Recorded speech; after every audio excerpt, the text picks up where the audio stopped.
March 2025 marked a turning point in Canada-US relations. Canadian Prime Minister Mark Carney signaled a dramatic shift away from the old-fashioned closeness. Carney's strong words came in response to escalating U.S. tariffs on Canadian exports. These tariffs targeted steel, aluminum, and automobiles. The U.S. claimed these measures were necessary to protect American jobs. Canada saw them as hostile acts and vowed to retaliate. The situation quickly escalated into a trade war. Canada responded with its own set of retaliatory measures. These tariffs targeted American goods from consumer products to agriculture. The trade war sent shockwaves through the global economy. It raised serious concerns about the future of the world's largest bilateral trading relationship. This trade war is more than just a disagreement over tariffs. It represents a fundamental shift in the dynamics between Canada and the U.S. Canada is no longer content to be a passive bystander in the face of American protectionism. Canada is determined to chart its own course, even if it means risking a confrontation with its closest ally. The stakes in this trade war are high. Both Canada and the U.S. have a lot to lose if the conflict is not resolved. The trade war could have a devastating impact on both economies, leading to job losses, higher prices, and slower economic growth. It could also damage the close relationship between the two countries, which has been built over decades of cooperation and partnership. Canada holds a powerful trump card in its trade battle with the United States energy. As one of the world's largest energy producers, Canada plays a vital role in meeting America's energy needs. In 2024 alone, Canada exported over $70 billion worth of crude oil to the U.S., representing nearly 20% of total U.S. imports. Beyond oil, Canada is a major supplier of natural gas to its southern neighbor. Canadian liquefied natural gas exports to the U.S. have averaged around 9 billion cubic meters annually, providing a crucial source of fuel for power plants and heating. The interconnected electricity grids between the two countries further underscore their energy interdependence. Canada exported approximately 65 terawatt-hours of electricity to the U.S. in 2024. This accounted for a significant portion of electricity consumption in several U.S. regions. Recognizing this strategic advantage, Prime Minister Carney has hinted at the possibility of leveraging Canada's energy exports as a bargaining chip in trade negotiations.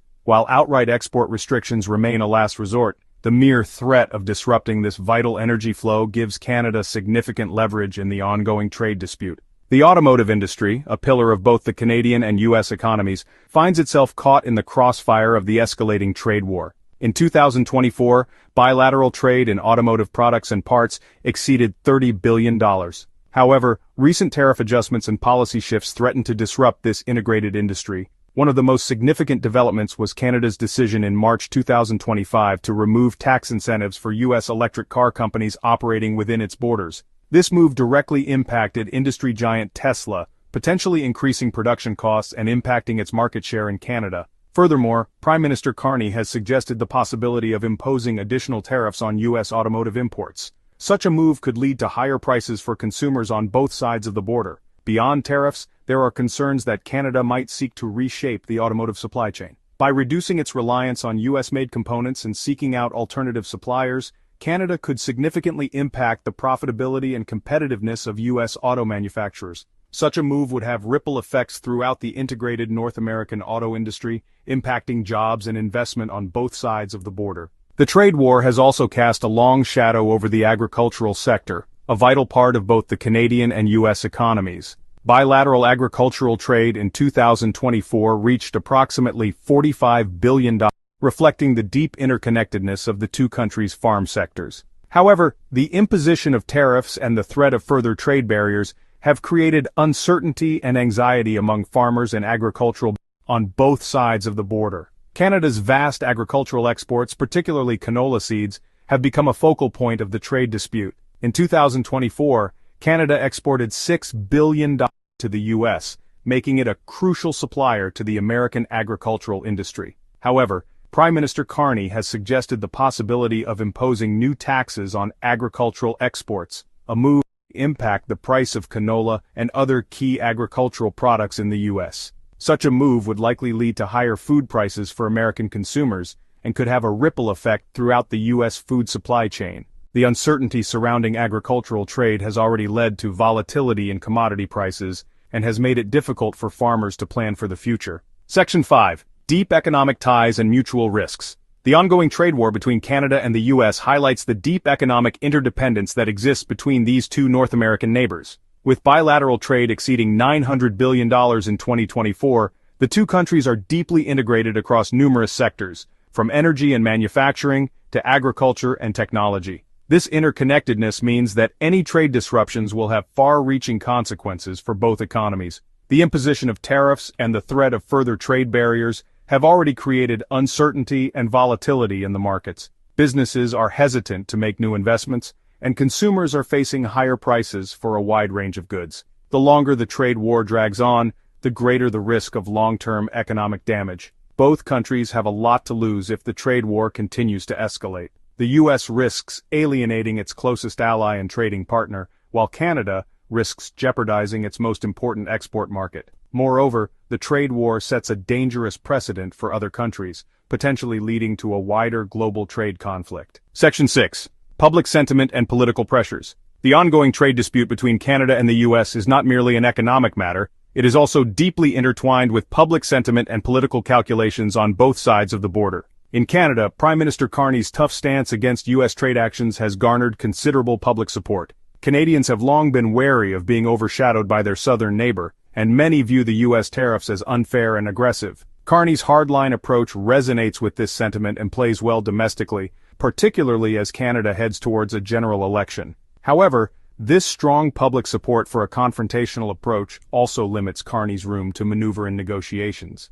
Any perceived concessions to the U.S. could be met with a public backlash. In the U.S., the trade war has been met with mixed reactions. While some industries and labor groups have applauded the Trump administration's efforts to protect American jobs, others have expressed concerns about the negative impact of tariffs on businesses and consumers. The agricultural sector, in particular, has been vocal in its opposition to the trade war, fearing the loss of key export markets and retaliatory tariffs. Section 7. Beyond tariffs, exploring new horizons. As the trade war with the United States intensifies, Canada is actively looking beyond its traditional reliance on the U.S. market. Prime Minister Carney, recognizing the vulnerability of depending too heavily on one trading partner, has been actively pursuing new trade deals and strengthening relationships with other countries. This diversification strategy aims to reduce Canada's economic dependence on the U.S. and open up new markets for Canadian goods and services. One of the key areas of focus has been strengthening ties with the European Union. The Canada-European Union Comprehensive Economic and Trade Agreement, which came into force in 2017, has already started to deliver benefits for both sides. Canada is also actively engaged in negotiations for a trade agreement with the United Kingdom following Brexit. In addition to Europe, Canada is looking to deepen its trade and investment ties with Asia. The Comprehensive and Progressive Agreement for Trans-Pacific Partnership, a free trade agreement between Canada and 10 other Pacific Rim countries, including Japan, Australia and Mexico, entered into force in 2018. Canada is also pursuing bilateral trade talks with China and India, two of the world's fastest-growing economies. Section 8. A path to resolution. Despite the escalating rhetoric and the imposition of tariffs, both Canada and the U.S. have expressed a willingness to engage in dialogue to resolve the trade dispute. Following a phone call between Prime Minister Carney and President Trump in late March 2025, which was described as productive, both leaders agreed to meet in person after the Canadian elections. This willingness to engage in talks offers a glimmer of hope that a negotiated settlement is still possible. However, finding a mutually acceptable solution will require significant compromises on both sides. Canada has insisted that it will not back down on its retaliatory tariffs